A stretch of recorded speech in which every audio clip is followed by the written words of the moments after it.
अमित, हम सबकी ज़िंदगी में बदलाव आते ही रहते हैं और कई बार ऐसी सिचुएशन हो जाती है कि उसमें एडजस्ट करना हमारे लिए काफ़ी मुश्किल हो जाता है। अब अगर हम पति पत्नी के रिश्ते को ही लें, उसमें भी नोक झोंक होती है। कुछ लोग उसको एंजॉय करते हैं लेकिन कुछ के लिए बहुत मुश्किल वो सफ़र हो जाता है। तो ऐसे में क्या किया जाए?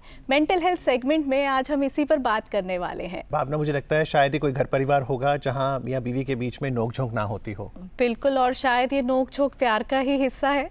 लेकिन कब है कि ये नोक झोंक मनमुटाव में बदल जाती है, इतनी बढ़ जाती है कि रिश्ते में दरार आ जाए। ऐसे में दोनों हस्बैंड वाइफ की मेंटल हेल्थ पर क्या असर पड़ता है और समाज उनकी कैसे मदद कर सकता है, इस विषय पर बातचीत के लिए यहाँ दूरदर्शन दिल्ली के स्टूडियोज में दो मेहमान हमारे साथ हैं। आइए उनका परिचय आपके साथ कराएं। हमारे साथ हैं अलका आज़ाद जी, नमस्कार, असिस्टेंट कमिश्नर दिल्ली पुलिस।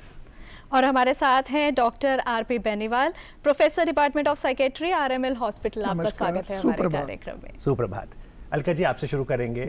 भगवान न करे अगर किसी घर परिवार में मियाँ बीवी के बीच में इतनी दरार आ गई कि आपस में नहीं बन रही, क्या दिल्ली पुलिस भी उनकी मदद कर सकती है? हाँ, दिल्ली पुलिस बहुत हद तक उनकी मदद कर सकती है, क्योंकि हमारी स्पेशलाइज्ड यूनिट्स हैं। Special police unit for women and children, जो कि मोतीबाग नानकपुरा के अलावा दिल्ली के हर एक डिस्ट्रिक्ट में एक एक यूनिट है, जो कि स्पेशली सिर्फ इन्हीं मैटर को हैंडल करते हैं।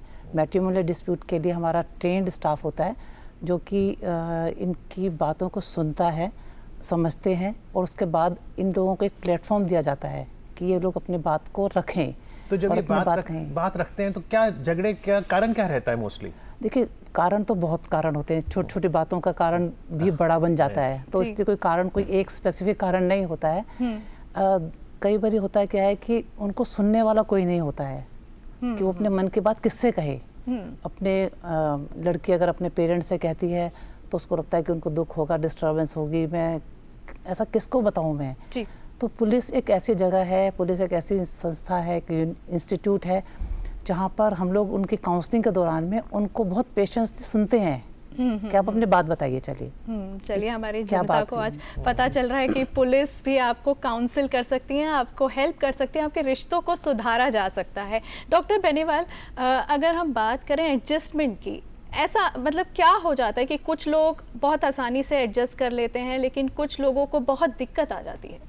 देखो, ये हर व्यक्ति का अपना अपना इंडिविजुअल पर्सनैलिटी होती है, अपना व्यक्तित्व होता है, और कुछ लोग छोटी सी चीज़ को अपना ईगो के ऊपर ले लेते हैं और अपने स्वाभिमान के साथ जोड़ लेते हैं, और वो उस समय ये नहीं देखते कि इसका क्या परिणाम होगा, और भावुकता के अंदर वो कुछ ऐसा ज़्यादा बोल जाते हैं जिसको हम कह सकते हैं कि कई बार स्लिप ऑफ टंग हो जाती है। चाहते नहीं है लेकिन फिर भी स्लिप ऑफ टंग, और कुछ ऐसे वर्ड निकल जाते हैं मुंह से कि सामने वाले के स्वाभिमान को बहुत ज़्यादा चोट पहुंचती है।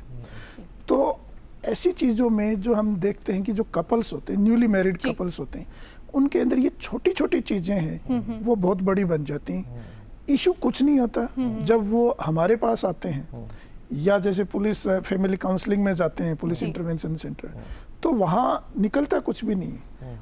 90% केसेस के अंदर सिर्फ छोटी छोटी चीज़ें और बहुत बड़ी बना दी जाती है। बिल्कुल, इसलिए बहुत ज़रूरी है कि संवाद हो। तो इसका मतलब है ज़रूरी नहीं कि उन्हें पुलिस स्टेशन आना है। जो क्राइम अगेंस्ट वुमेन सेल है वो फिर एक सेपरेट सेल है। बिल्कुल सेपरेट यूनिट है, सेपरेट सेटअप है एक प्रॉपर, जहाँ पर हमारे पुलिस ऑफिसर्स जो कि वेल ट्रेंड होते हैं इस फील्ड में, उनको ट्रेनिंग दी जाती है स्पेशली कि आपको किस तरह से उनको सुनना है, उनको किस तरह से हैंडल करना है, क्योंकि एक ट्रॉमेटिक कंडीशन में होते हैं वो लोग। तो उनको लगता है कि हमारी कोई बात सुनने वाला है तो हम उनको अपने दिल की बात खुल करके बोल सकते हैं। यहाँ पर एक ऐसा प्लेटफॉर्म है, और सबके सामने उनकी काउंसलिंग नहीं होती है, उनकी काउंसलिंग इंडिविजुअल सेपरेटली होती है। एक ऑफिसर के साथ में जो कंप्लेनेंट है या जो उसके हस्बैंड हैं या फैमिली मेंबर्स हैं, तो उनकी 1 by 1 काउंसलिंग होती है, फिर जॉइंट सेशन भी लेते हैं हम लोग। ओके, मैं वही आपसे जानना चाह रही थी कि अक्सर क्या होता है जब पति और पत्नी के बीच में नोकझोंक होती है तो उस पर कई बार रीज़न फैमिली भी होती है कि फैमिली की तरफ से कुछ ऐसा हुआ कि इसलिए बीच में उनके दरार आई। तो ऐसे में क्या पूरी फैमिली को काउंसिल किया जाता है, किस तरीके से पूरे मैटर को देखा जाता है? देखिए, होता क्या है कि शुरू में हम लोग जो काउंसलिंग करते हैं वो हम हस्बैंड वाइफ की इंडिविजुअल प्लस जॉइंट सेशन में काउंसलिंग करते हैं। उसके बाद में अगर हमको लगता है कि भाई हाँ, फैमिली इंटरवेंशन की भी ज़रूरत है, फैमिली को भी थोड़ा समझाने की, उनको भी थोड़ा सा स्पेस देने की ज़रूरत है कि उनको समझें, तो फैमिली काउंसलिंग भी हम लोग कराते हैं साथ में। जी। तो उसका असर ये होता है कि जब फैमिली की काउंसलिंग होती है तो उसका पॉजिटिव असर उन हस्बैंड वाइफ के ऊपर पड़ता है। वो एक पॉजिटिविटी लेके चलते हैं। जी। उससे पहले क्या होता है कि वो अपनी अपनी बात ही कहते हैं, दूसरे की बात को सुनना नहीं चाहते, समझना नहीं चाहते। उनको लगता है कि हम ही सही बोल रहे हैं, सामने वाला गलत है। जी, तो जैसा अलका जी कह रही हैं कि जब काउंसलिंग होती है दंपति की, परिवार के सदस्यों की, तो सकारात्मक बदलाव देखा गया है। इस समय बहुत से लोग डीडी मॉर्निंग शो देख रहे हैं। डॉक्टर बेनीवाल, आप साइकेट्रिस्ट हैं। अगर किसी घर परिवार में मियाँ बीवी की नहीं बन रही, कैसे काउंसलिंग करेंगे आप? हमारे पास जैसे जो कोई कपल आता है या कई बार तो इंडिविजुअल भी आते हैं, सबसे पहले या तो हस्बैंड आएगा या वाइफ आएगी। उनकी जब डिटेल हिस्ट्री लेते हैं तो उससे पता चलता है कि ये एडजस्टमेंट डिसऑर्डर से ज़्यादा कुछ नहीं है, क्योंकि इनके अंदर जो इश्यूज हैं वो एडजस्ट करने के हैं और उसकी वजह से उनके सेकेंडरी सिम्टम्स डेवलप हो जाते हैं, जैसे एंजाइटी के सिम्टम्स हैं, डिप्रेशन के सिम्टम्स हैं, इंसोम्निया है, जैसे नींद नहीं आ रही है, भूख नहीं लगती है, इरिटेट रहने लग जाते हैं और फिर उनकी जो एफिशिएंसी है वर्क की वो भी धीरे धीरे कम होती चली जाती है और वो चीज़ विशेष साइकिल बन के और ज़्यादा झगड़े को बढ़ा देती है और चीज़ें बहुत ज़्यादा बढ़ जाती हैं। सॉल्यूशन ये है कि हम उसको फाइंड आउट करते हैं कि रूट कॉज क्या है। तो निकलता है कि इनका मैरिटल कॉन्फ्लिक्ट है, सिंपल सी चीज़ है। और मैरिटल कॉन्फ्लिक्ट जिससे हम कहते हैं कि न्यूली वेड्स कपल्स होते हैं, उनके अंदर छोटे छोटे इश्यूज़ के ऊपर, जैसे अभी आप बता रहे थे फैमिली की बातें, एक दूसरे हस्बैंड वाइफ की फैमिली के बारे में बहुत ही सावधानी से कमेंट करे, है ना, वाइफ हस्बैंड की फैमिली के बारे में बहुत सावधानी से कमेंट करे, क्योंकि ये एक दूसरे को बहुत ज़्यादा चुभती हैं। और इसी चीज़ को अगर वो स्टार्टिंग में जो इनिशियल 2 to 5 ईयर्स का जो पीरियड होता है उसमें अगर ध्यान रखें और एक दूसरे का रेस्पेक्ट करें, फैमिली का रेस्पेक्ट करें, इन-लॉज का, एक दूसरे का इन-लॉज का रेस्पेक्ट करें, कि बहुत सारी चीज़ें हम यहीं पे एक बहुत इंटरेस्टिंग बात है कि जैसा डॉक्टर बेनीवाल ने कहा, न्यूली वेड्स या 2, 4, 5 साल शादी को, आपके पास जो केसेस आते हैं ये न्यूली वेड 2, 4, 5 साल या 10, 20 साल की शादी के बाद वाले भी आते हैं? हर तरह के आते अच्छा हैं। हमारे पास न्यूली वेड भी आते हैं और काफ़ी लंबे अरसे तक जो लोग शादीशुदा ज़िंदगी बिता चुके होते हैं उनकी कंप्लेंट भी हमारे पास आ जाती है। जी।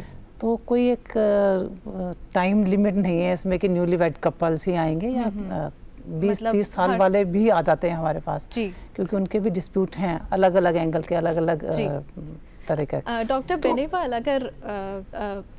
अगर हम इस चीज़ को समझें कि आपने कहा कि वो जो शुरू के कुछ दिन होते हैं, शुरू के कुछ महीने होते हैं शादी के, तो क्या ऐसा नहीं होना चाहिए कि जब आप एक शादी के बंधन में बंध रहे हैं तो उससे पहले काउंसलिंग हो जाए, या उस दौरान जब शुरुआती दिन है तब एक काउंसलिंग ली जाए, ताकि आपका आगे का सफ़र बिल्कुल। आजकल प्रोफेशनल्स ये काम कर रहे हैं, लेकिन ये बहुत ही मेट्रोज़ के अंदर ही पॉसिबल है ना, लोग अवेयर भी नहीं हैं। लेकिन हाँ, कुछ ग्रुप्स चला रहे हैं, लेकिन उसके लिए हम कहेंगे तो बहुत ही इलाइट क्लास लोग हैं जो बहुत ज़्यादा इसके लिए मतलब उनको इस चीज़ का पूरा अवेयरनेस है, वो लोग लेते हैं। अदरवाइज पहले से कोई परसीव नहीं करता कि मेरी शादी के बाद क्या होना है। सभी लोग पॉजिटिव माइंड से चलते हैं, पॉजिटिव थॉट से चलते हैं, लेकिन कंडीशंस ऐसी डेवलप हो जाती हैं, छोटी छोटी इशू जिसका पहले से आप सोच भी नहीं सकते, और उसकी वजह से दोनों के अंदर कॉन्फ्लिक्ट हो जाए। जहाँ मैडम ने कहा कि हर एज के आते हैं, बिल्कुल ठीक है। लेट एज के अंदर ये अगर इश्यूज आते हैं तो उसमें ज़्यादातर केसेस में हम देखते हैं कि साइकोलॉजिकल डिसऑर्डर होते हैं। जैसे कहीं ना कहीं कोई मतलब इनफिडिलिटी का केस होता है, करेक्टर जिसको कहते हैं, स्पाउस के अंदर करेक्टर का कुछ इश्यूज आ जाते हैं, या जैसे सब्सटेंस इनटेक हैं, नशे की प्रवृत्ति होती है, या कहीं ना कहीं फाइनेंशियल लॉसेज होते हैं, फाइनेंस कहीं और वो देते हैं। कई बार स्पाउस वाइफ को लगता है कि ये अपने पैसे हैं अपनी फैमिली को दे रहे हैं, ब्रदर सिस्टर्स को दे रहे हैं, तो ये ठीक नहीं है, और आपस में उनमें संवाद की कमी होती है, एक दूसरे के साथ ढंग से वो खुल के शेयर नहीं करते हैं, तो उसकी वजह से उनके कहीं ना कहीं मिसअंडरस्टैंडिंग हो जाती है। तो ये चीज़ें उस टाइम पे भी बढ़ जाती हैं। जी, तो फाइनेंसेस की जब पुलिस बैठती है, मीडिएट कराती है, तो क्या सेटलमेंट क्या निकलता है फिर? क्या फाइनेंस भी आता है उसमें? उसमें बहुत सारी चीज़ें आ जाती हैं। फाइनेंस भी एक एंगल होता है, क्योंकि डैडी चाहेगी कि मुझे घर चलाना है तो मुझे पैसा दो, पर अगर लेडी खुद भी काम कर रही हो, अगर खुद भी काम कर रही होती है तो भी, क्योंकि जॉइंटली ही घर चलता है, मीन्स कि हस्बैंड वाइफ दोनों मिलकर के घर चलाते हैं, तो कहीं पर ऐसा इशू आ जाता है कि हस्बैंड कंप्लेनेंट जो बोलती है कि मेरा हस्बैंड है वो मेरे पैसे भी खर्च कर देता है, तो मेरे पैसे पर उसका राइट नहीं है, उसको ही घर चलाना चाहिए। जी। तो छोटे छोटे ये इश्यूज होते हैं जो कि बाद में बढ़ जाते हैं इश्यूज ये। तो मेन हमारे पास काउंसलिंग के दौरान में इशू यही आता है कि वो लोग आपस में बात करना बंद कर देते हैं कि इनको कहने से कोई फ़ायदा नहीं है, ये तो सुनते ही नहीं है, ये तो अपने माँ बाप की ही बात को मानते हैं, मेरी तो सुनते ही नहीं है, तो इसलिए मैं बात ही नहीं करती हूँ। सबसे बड़ा ख़राब फैक्टर यहाँ आ जाता है जब वो लोग आपस में बात करना बंद कर देते हैं। तो जब हम लोग काउंसलिंग के दौरान में हम सब सुनते हैं तो हमें पता लगता है कि ये तो लंबे अरसे से बात ही नहीं कर रहे हैं, टू द पॉइंट रेलिवेंट से बात की, अपने अपने काम पे चले गए। तो जहाँ पे कम्युनिकेशन कम होता है तो वहाँ पर अपने अपना सोचना उनका ज़्यादा चलता है, इंटरनल थॉट ज़्यादा चलने लग जाते हैं। अपने साथ अगर उनका बेटा भी है, बच्चा भी है, बेटी है, तो उस पर क्या असर पड़ता है फिर? बहुत नेगेटिव इम्पैक्ट पड़ता है बच्चों के ऊपर, क्योंकि बच्चों की जो परवरिश, जिस घर में इस टाइप के पेरेंटल कॉन्फ्लिक्ट के बीच में जो परवरिश होती है, उसका उन बच्चों के जो अडल्ट एज है उसमें आके वो पता चलता है कि यार इसको ये सिम्टम्स आ गए। क्योंकि बच्चे डेली सफ़र करते हैं, वो बोल भी नहीं पाते, एक्सप्रेस भी नहीं कर पाते। तो मैं यही कहूँगा कि कम से कम हस्बैंड वाइफ अपने घर में अगर छोटे बच्चे हैं तो उनके सामने कम से कम अपने झगड़े ना सुलझाएं, है ना। वो अकेले में बात करें, बैठ के बात करें, हर चीज़ का सॉल्यूशन है अगर वो पॉजिटिव माइंड से देखें इस चीज़ को। लेकिन बच्चों के सामने करेंगे तो कल को बच्चों को भी ये न्यूरोटिक प्रॉब्लम्स जैसे एंजाइटी है, डिप्रेशन है, उनकी जो टीन एज के बाद जो 20-30 ईयर्स की एज में डेवलप होने के चांसेस रहते हैं। तो आपके पास जब लोग आते हैं केसेस को लेके, ऐसा भी हुआ है कि बच्चों को भी काउंसिल करना पड़ा हो? हाँ नहीं, जो बच्चों की काउंसलिंग के लिए अलग ही यूनिट होती है तो उनको हम सेपरेटली बच्चों को हम इस काउंसलिंग के दौरान में नहीं इन्वॉल्व करते हैं और कोशिश करते हैं कि बच्चों को हमारे पास ना लेकर के आएँ। और अगर काउंसलिंग की ज़रूरत है तो हमारा स्टाफ होता है वो उनको जब प्रोफेशनल काउंसलर भी हमारे पास वुमेन सेल में होते हैं। अच्छा। तो जो प्रोफेशनल काउंसलर होते हैं उन लोगों को हम होम विजिट भी करा देते हैं कि आप होम घर में जाएं और उनके फैमिली मेम्बर से मिलें, उनका एटमॉस्फेयर देखें कि किस तरह का है। तो जो प्रोफेशनल काउंसलर हर एक वुमेन सेल में भी अटैच्ड हैं। जी, 1 मिनट शेष है, चलते चलते क्या टिप्स देंगे आप ताकि हर घर परिवार में मियाँ बीवी की अच्छी बने, हार्मनी हो? बस कम्युनिकेशन अपना ब्रेक ना करें, बात करते रहें, अपने मन की बात एक दूसरे से शेयर करें और एक पॉजिटिविटी वाला जो फैक्टर है उसको रखें कि हम जो बात कर रहे हैं तो दूसरा भी उसको समझे और अपने लाइफ पार्टनर को समझे एटलीस्ट। जी, और पुलिस का डर भी हटे, साइकियाट्रिस्ट का स्टिग्मा भी दूर हो। बिल्कुल, और पति पत्नी एक दूसरे का रिस्पेक्ट करें, क्योंकि हर इंसान बराबर होता है और जब आप मैरिज करते हैं तो एक दूसरे को बराबर समझ के ही आप मैरिज करते हैं। उस कॉन्ट्रैक्ट में, मैरिज एक कॉन्ट्रैक्ट है, तो अगर आप एक दूसरे का रिस्पेक्ट करेंगे, अपने इन लॉज का रिस्पेक्ट करेंगे तो ये प्रॉब्लम्स, काफ़ी चीज़ें आप अपने आप सुलझा सकते हैं। फिर भी अगर ज़रूरत हो तो साइकियाट्रिस्ट की हेल्प लेने से बिल्कुल ना झिझकें, क्योंकि ये स्टिग्मा नहीं होना चाहिए। आप साइकियाट्रिस्ट के पास जा रहे हैं इसका मतलब ये नहीं है कि आप मेंटली इल हो गए।